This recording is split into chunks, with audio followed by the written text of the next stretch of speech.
Lonely rancher bought young pregnant woman sold by her mother, then found the miracle he'd waited for all his life. Under the cover of twilight, the shack behind the feed store reeked of sweat, kerosene, and silence that had been bought too cheap. Clara's wrists were red from the iron cuffs her mother had slapped on an hour earlier, her swollen belly heaving as she sat on the dirt floor, refusing to look anyone in the eye. 8 months gone, and you ain't thought she needs a doctor. Elias's voice cut through the room, low and gravelly. Not angry, not kind, just tired. She needs a husband, not a damn sawbones, spat the older woman, her cracked lips curling as she shifted her weight from one muddy boot to the other.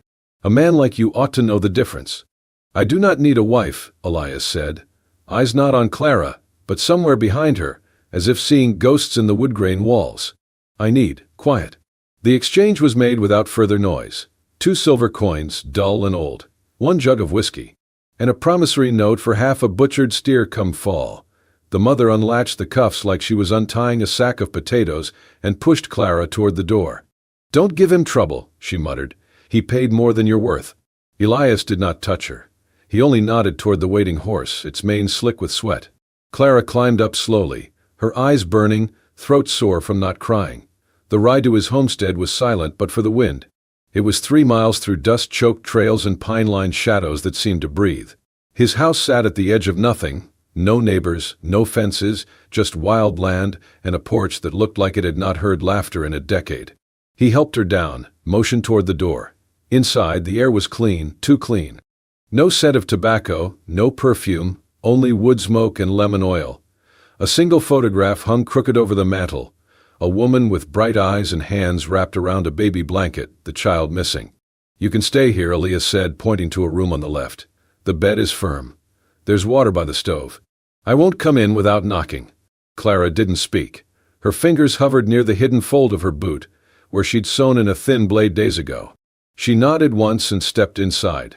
The room smelled of lavender and dust, the bed covered in a quilt too fine for the rest of the house.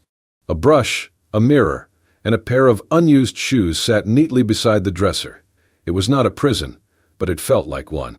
Later that night, long after the coyotes started singing to the stars, Clara lay awake, one hand on her belly, the other wrapped around the hilt of the dagger. The baby kicked. Her breath caught. She listened for footsteps. Nothing, just wind, and the occasional creak of the old beams settling. Around midnight she slipped out from under the quilt, careful not to make the boards groan. The knife was small but sharp. She slid it free and crept barefoot toward the front room. No light, no sound. Her heart beat like a drum in her ears. She moved to the porch. Rain had begun to fall, thin, cold, whispering. She saw him then. Not in bed, not watching her, but kneeling on the wooden boards, oil lamp guttering beside him. Elias was threading new leather into a torn saddle, his brow furrowed in concentration, his hands steady. The rain soaked his shirt, dripped from his hair. He did not notice her. He spoke softly to no one. She always said this place needed mending. She meant more than the fence. Clara stood frozen, the knife hanging useless by her side. He looked up, finally seeing her, and said only, "Could not sleep." She shook her head. He nodded once, then returned to the saddle, stitching through the quiet.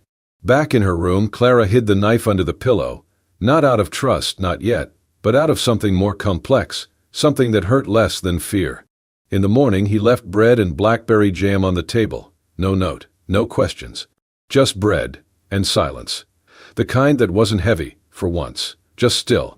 The morning sun spilled through the lace curtains of the room Elias had given her, casting soft golden shadows across the hand-stitched quilt.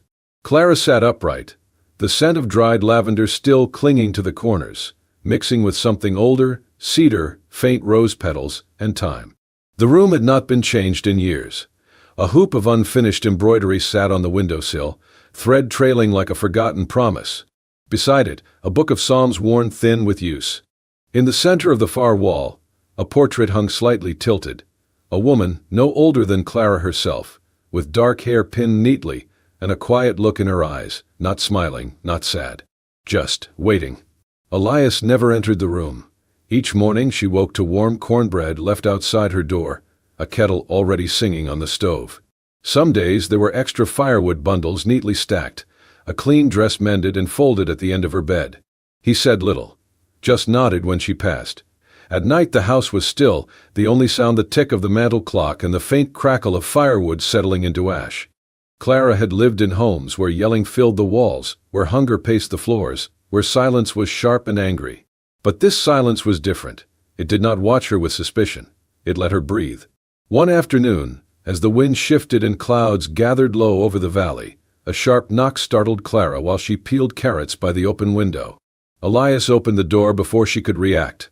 A woman in a black bonnet stood outside, mud caked up her boots, her jaw set like stone. "Martha," Elias said, voice even. "I came for eggs," the woman snapped, eyes sliding past him to Clara. "And to see this girl you brought in." Clara instinctively stepped back, the roundness of her belly unmistakable even under the shawl. "Well," Martha hissed, hands on her hips, "ain't she ripe? Barely grown herself and already swelled up like a fall pumpkin." "What's the matter, Elias? Town too quiet without a scandal." Elias didn't move. "She your new pet?" Martha spat. "Didn't take long, did it? After burying your wife? Now you bring in some barefoot hussy from the flats. You always did like him young." Clara froze. The knife in her hand trembled slightly. But Elias simply looked at the woman, his jaw set. "You want eggs?" he said. "Take them." He turned, walked into the kitchen, and came back with a small basket. He held it out without a word.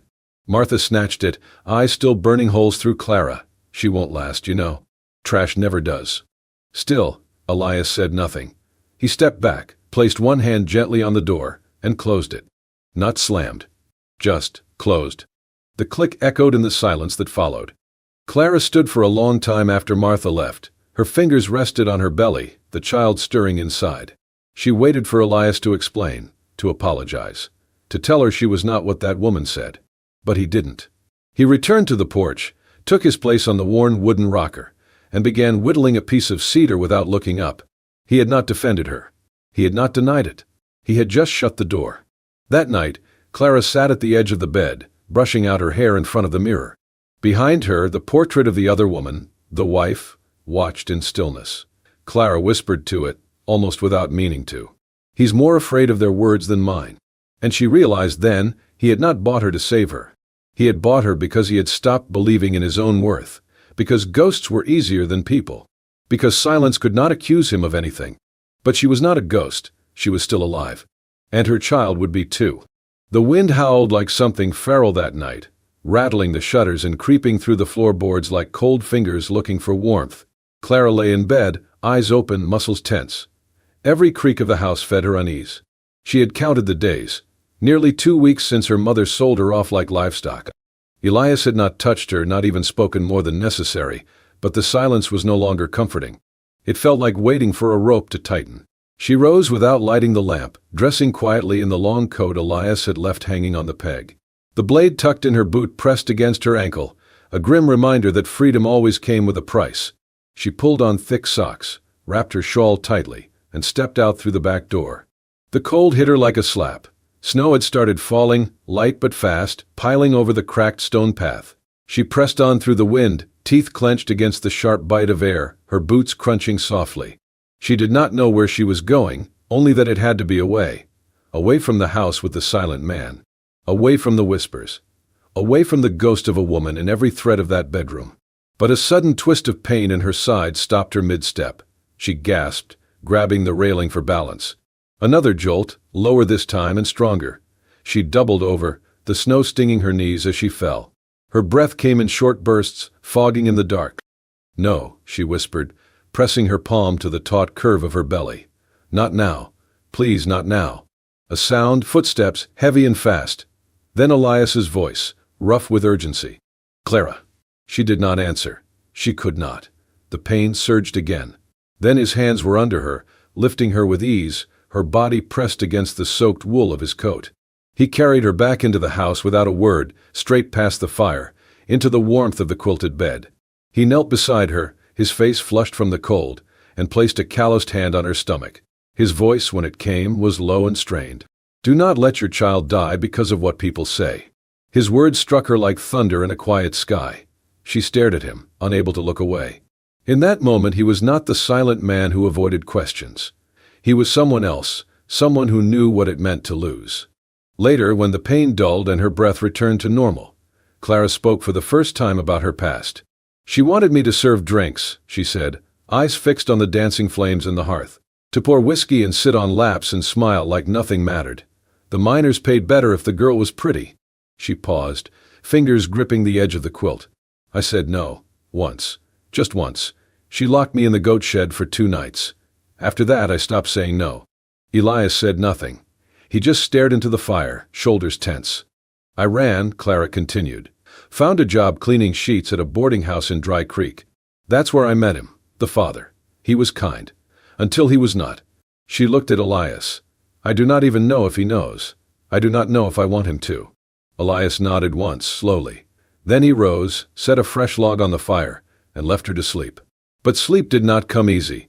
Clara drifted in and out of half-dreams, her mother's voice, the smell of whiskey, the weight of a man's breath on her skin.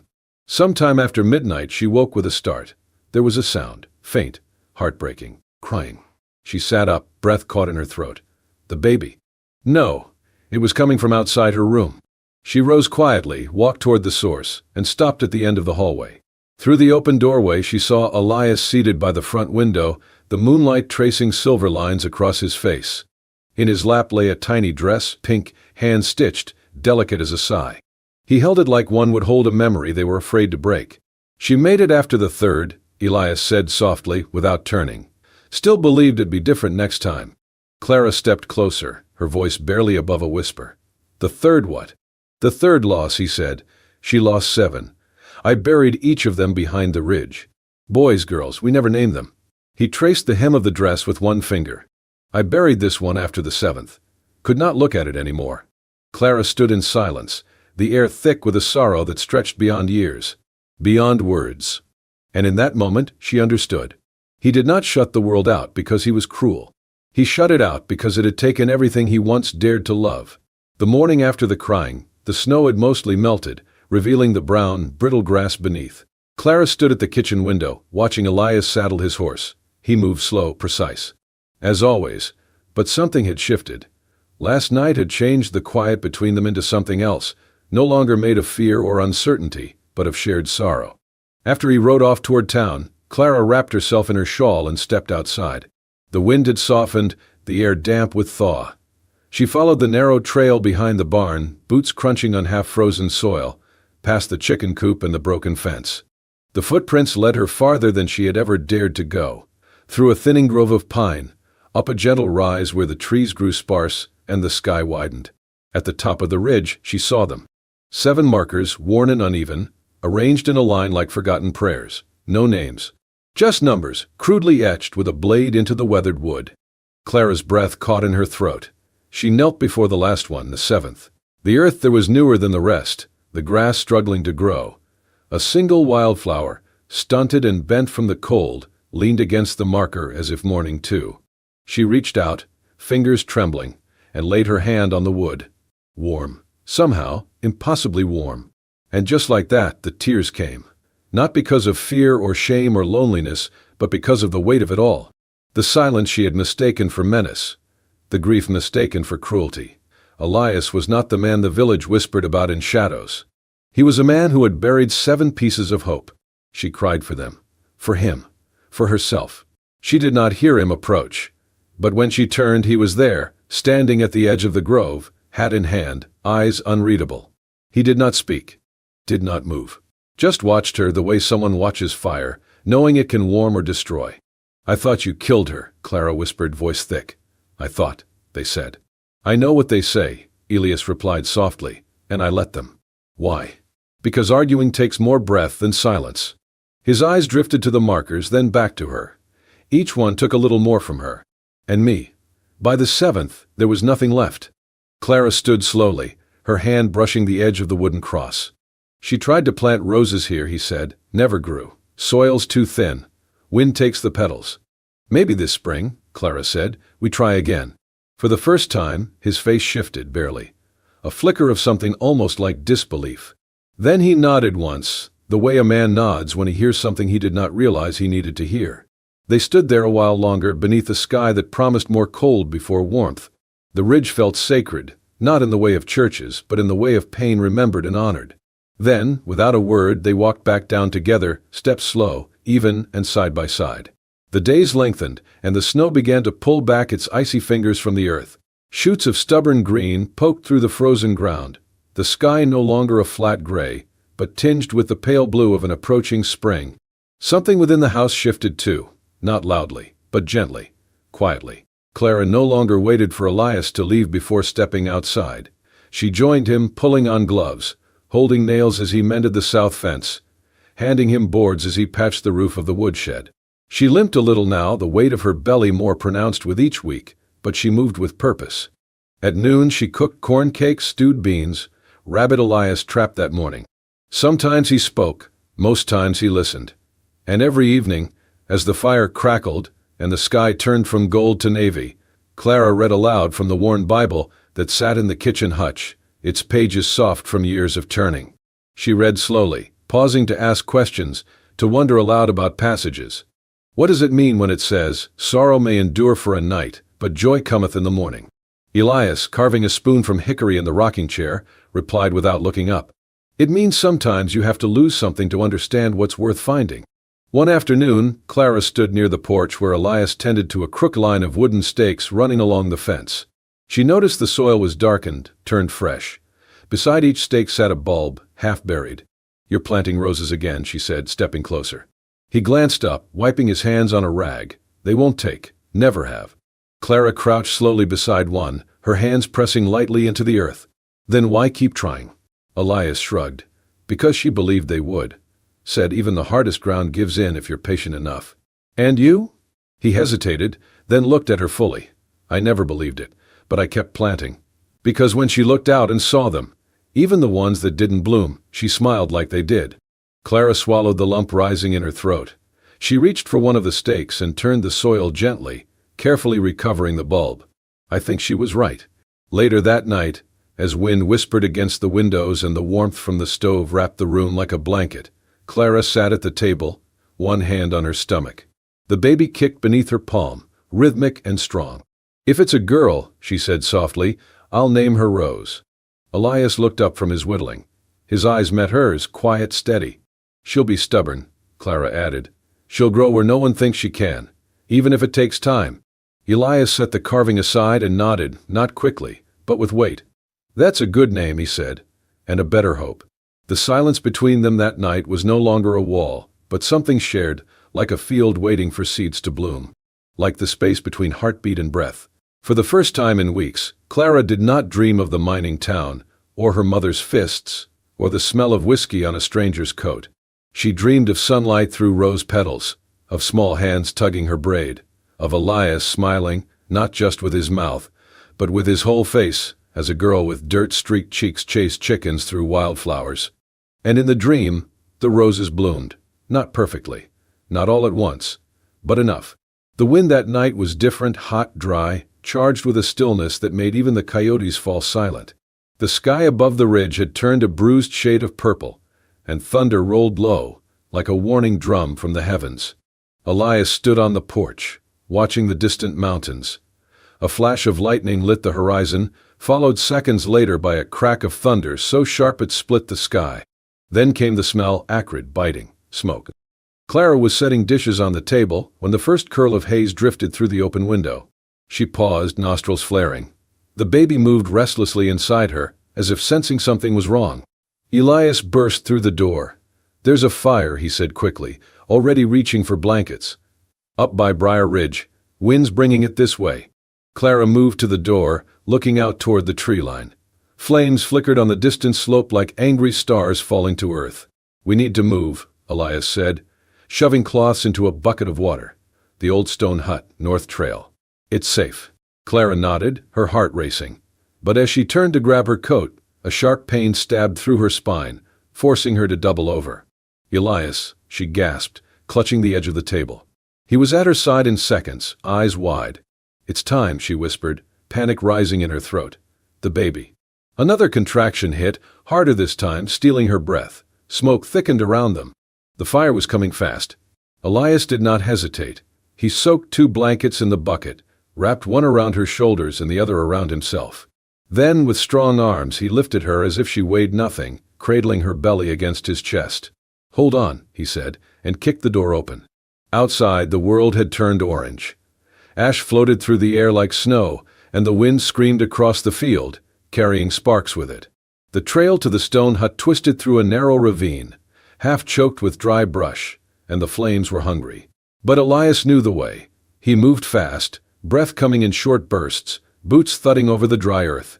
Clara cried out as another contraction racked her body. "I cannot," she gasped. "I cannot do this." "Yes, you can," Elias gritted. "Just breathe. Hold on to me." The fire was behind them now, but not far. Trees crackled and burst in flame along the ridge. Smoke poured into the trail like a black tide. Clara buried her face into his chest, trying to block the heat, the fear, the pain. Each step jolted her. Each breath tasted of cinders. Then, just as her vision started to fade, they reached it, the old stone hut built into the hillside, part root cellar, part memory. It had once been a birthing place too, long ago, when hope had lived inside it. Elias kicked the door open, carried her in, and set her down on the straw-strewn floor. The walls were cool, thick, untouched by fire. He worked fast, laying her on the blankets, fetching water from the barrel stored inside, lighting a small oil lamp. Outside, the fire roared, but the stone muffled the sound to a distant thunder. Clara screamed as another wave hit. Her body buckled. She clutched Elias's hand, nails digging deep. "I am scared," she whispered. "So am I," he said, kneeling beside her. "But you are not alone." Hours passed, or maybe only minutes. It was hard to tell. Pain bled into pain. Elias wiped her brow, whispered encouragement, held her hand through every groan and cry. He had seen death come through childbirth 7 times before. But this time he fought it. He fought it for her. Finally, a silence. Then a final cry, sharp, raw, and undeniable. And then, over the sound of wind and crackling brush, came another cry. High-pitched, new, alive. A baby's wail filled the hut. Clara gasped, body shaking. Tears streamed down her face. Elias cradled the small, red bundle in his arms, wrapped it tight in cloth, and handed her over. "A girl," he whispered. Clara laughed and cried at once, taking the child into her arms. "Rose," she said. "She's Rose." Outside, the fire began to die. Inside, life had begun. The first light of dawn seeped through the cracks in the stone walls, soft and golden, carrying with it the scent of scorched earth and new life. The fire had moved on during the night, its fury reduced to distant smoke trails rising on the horizon, but its memory still lingered in the air, clinging to skin and breath like a shadow. Inside the hut, however, something brighter had taken root. The baby's cries rang out again, fierce, unrelenting, full of breath and new purpose. It was not the whimper of something fragile, but the cry of something determined to live. It echoed off the stone walls like a hymn, a sound no one had heard in that place before, not for 10 long years, and it shattered the weight of that silence in a single moment. Elias knelt beside Clara, his hands stained with soot and blood, his shoulders trembling not from fear, but from something far more vulnerable, relief. His chest rose and fell in uneven gasps, as if he too had been reborn with the child. He looked down at Clara, who held the newborn to her chest with shaking arms, her face pale with exhaustion and glowing with wonder. There was dirt on her cheeks, sweat on her brow, but her eyes were blazing. The baby, slick with the mess of arrival, squirmed and rooted blindly, searching for warmth, for milk, for a voice she recognized. Her fingers curled in the air like petals unfurling in the sun. Clara looked up at Elias through tears that had yet to dry. "She's strong," she whispered, her voice catching in her throat. "She's loud," Elias replied hoarsely, a ghost of a smile tugging at the corners of his mouth. The lines in his face softened for a fleeting second, making him look almost young again, like the man he might have been, long ago, before sorrow carved its name across his back. He reached out, his hand unsteady, slow, as if approaching something sacred. With a trembling fingertip, he brushed the baby's cheek. Her skin was soft, impossibly soft, like silk warmed by firelight. She blinked, eyes still cloudy with the blur of birth, and let out a yawn so small, so human, it broke him open. "Rose," he murmured. "She'll be Rose." Clara cradled the infant tighter, her lips pressed to the child's damp hair. "You named her?" "No," Elias said quietly. "You did. I just believe it now." He shifted, his body sagging with the weight of what had just passed, and leaned heavily against the stone wall. The smoke had begun to creep in through the cracks again, thin, pale, almost forgotten, but it clung to them still. Elias's face, streaked with soot, turned gray. His lips were cracked, his eyes dulled. Clara's smile faded. Elias? He did not answer. Elias, she said again, louder this time, urgency climbing her spine. The baby whimpered at her chest, sensing the change. Still nothing. She reached for him with a trembling hand, her fingers closing around his forearm. It was limp, too limp. He slumped sideways, collapsing to the floor like a marionette with its strings cut. No, no, Elias, she cried, shifting Rose into the crook of her arm and dragging herself toward him. Her knees scraped the stone, her heart pounded so loud it drowned out thought. Look at me. You stay with me. Do you hear me? He did not move. She pressed her ear to his chest, her breath held so tight it hurt. There, a sound. Faint, shallow, but there. Please, she whispered, pressing her forehead to his shoulder. Please, don't leave. Not now, not when she's here. She shook him once, twice. Still nothing. And then, Rose cried. A piercing, angry wail that ripped through the air like thunder. It was not fear or hunger. It was insistence. A call back to life. Elias gasped. His chest rose sharply, then fell. Another breath, rough, rasping, but alive. His eyes fluttered open, unfocused at first. Then they found Clara's face. She's got lungs, he croaked. Clara laughed, the sound breaking halfway into a sob. So do you. He smiled faintly, his eyelids fluttering closed again. Guess. I'll need them. Outside, the fire smoldered into memory. The smoke lifted. And inside that battered, soot-blackened hut, the three of them stayed close, wrapped in silence, in breath, in the fragile miracle of survival. Bound not by blood, but by the cry that named a child and resurrected a man. Bound by a rose that bloomed in the middle of ruin. 1 year later, the house that once stood in silence now hummed with life. The wooden fence was rebuilt, sturdy and straight, wrapped with soft vines and wild grass that had returned with the spring rains. A cradle sat by the front window, carved from cedar and smoothed by hand, where a baby once slept and now stood, learning to walk, one wobbling step at a time. The rose bushes by the porch had bloomed. Not all of them, not perfectly, but enough. Delicate pink petals opened toward the sun, stubborn and tender. They grew where only failure had lived before. Inside the house, laughter echoed in the kitchen, Clara stirring stew, humming softly as Rose babbled on the floor, clutching a wooden spoon like a scepter. Elias sat at the table, mending a doll's torn arm with the same patience he once used to sew saddles and shoes. Letters came now, wrapped in blue ribbon or tucked inside baskets of cornbread and peach jam. Some were apologies. Some were blessings. All came from the same mouths that had once whispered cruelty. They left quilts, socks, even a note scribbled in a child's hand that said, "Sorry for what my mama said." The porch became a gathering place on warm evenings. Sometimes neighbors stopped by, awkward at first, bringing pie or old stories. Clara never asked why they came. She just passed around the tin cups and let them come again. One morning, Clara held Rose on her hip, pointing to the flowers by the fence. "She called you Bay yesterday," she said, smiling. Elias raised an eyebrow. "Before Ma." Clara laughed. "Twice, I counted." He chuckled, that quiet, familiar sound that still made her chest ache in the best way. "She's a clever one." "She's yours," Clara said softly, meaning more than the words. He reached out and touched the child's cheek. "Ours." That evening, as the sun melted into amber across the valley, Rose toddled barefoot through the yard. Her curls bounced with each step, one chubby hand clutched around the stem of a fresh-picked rose.